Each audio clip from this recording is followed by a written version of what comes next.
A trapper's ghastly vengeance. About a mile back from the Hudson at Cokesill stood the cabin of Nick Woolsey, who, in the last century, was known to the river settlement as a hunter and a trapper of correct aim, shrewdness, endurance, and a taciturn habit.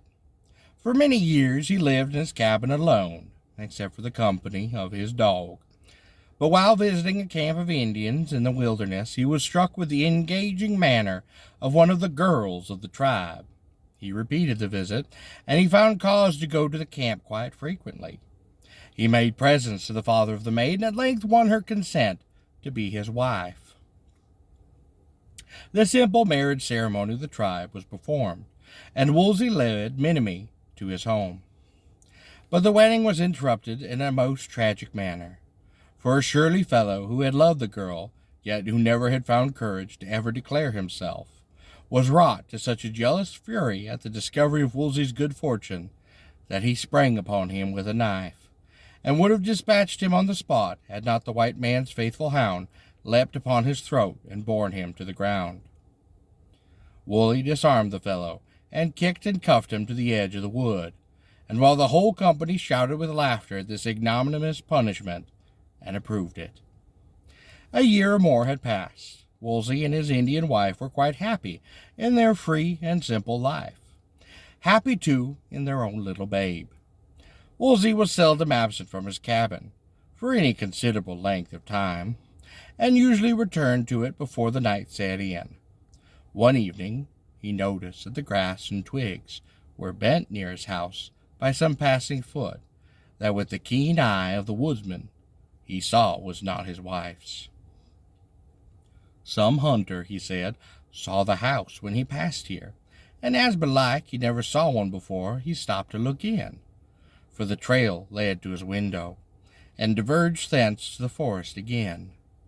A few days later, as he was returning, he came on the footprints that were freshly made, and a shadow crossed his face. On nearing the door, he stumbled upon the body of his dog, lying quite rigid on the ground. "How did this happen, Menominee?" he cried, as he flung open the door. The wife answered in a low voice, "Oh, hush, you'll wake the child." Nick Woolsey entered the cabin and stood as one turned to marble.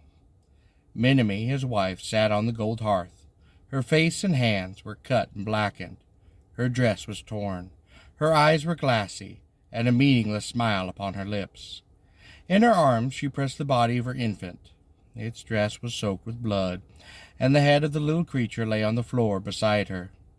She crooned softly over the cold clay, as if hushing it to sleep, and when Woolsey at length found words, she only whispered, "Hush, you will wake him." The night went heavily on, and the day had dawned, and the crooning became lower and lower. Still, through all the day, the bereft woman rocked to and fro upon the floor, and the agonized husband hung about her, trying in vain to give her comfort, to bind her wounds, to get some explanation of the mystery that had confronted him. The second night set in, and it was evident that it would be the last for Menominee. Her strength failed until she allowed herself to be placed on a couch of skins, while the body of her child was gently lifted from her arms. Then, for a few brief moments, her reason was restored, and she found words to tell her husband how the Indian whose murderous attack he had thwarted at the wedding had come to the cabin, shot the dog that had rushed out to defend, and then beat the woman back from the door, tore the baby from its bed, and slashed its head with a knife. Then, flinging the little body into her lap, departed with the woods. "This is my revenge. I am satisfied." Before the sun was in the east again, Menominee was again with her baby. Woolsey sat for hours in the ruin of his happiness, his breathing alone proving that he was still alive.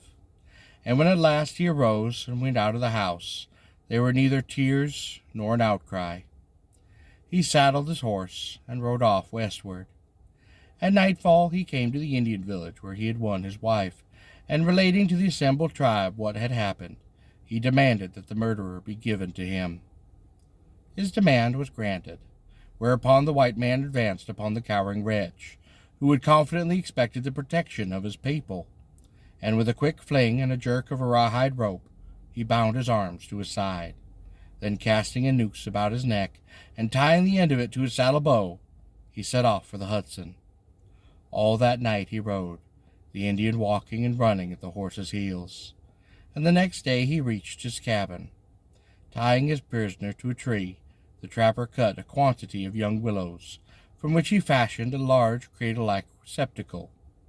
In this he placed the culprit, face upward, and tied so stoutly that he could not move a finger.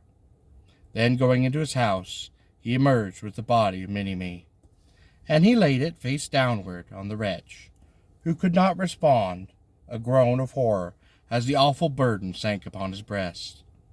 Wolseley bound together the living, and he bound together the dead.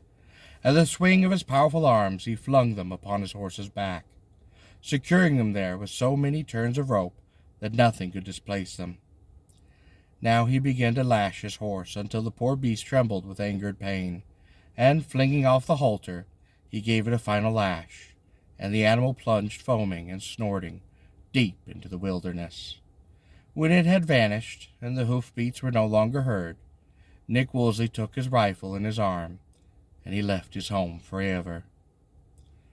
Tradition now says that the horse has never stopped in its mad canter, but that on still nights you can still hear it, sweeping through the woods along the Hudson and along the Mohawk like a whirlwind, and that as the sound goes by, a smothered voice breaks out in cursing, in appeal, then in a harsh and dreadful laugh.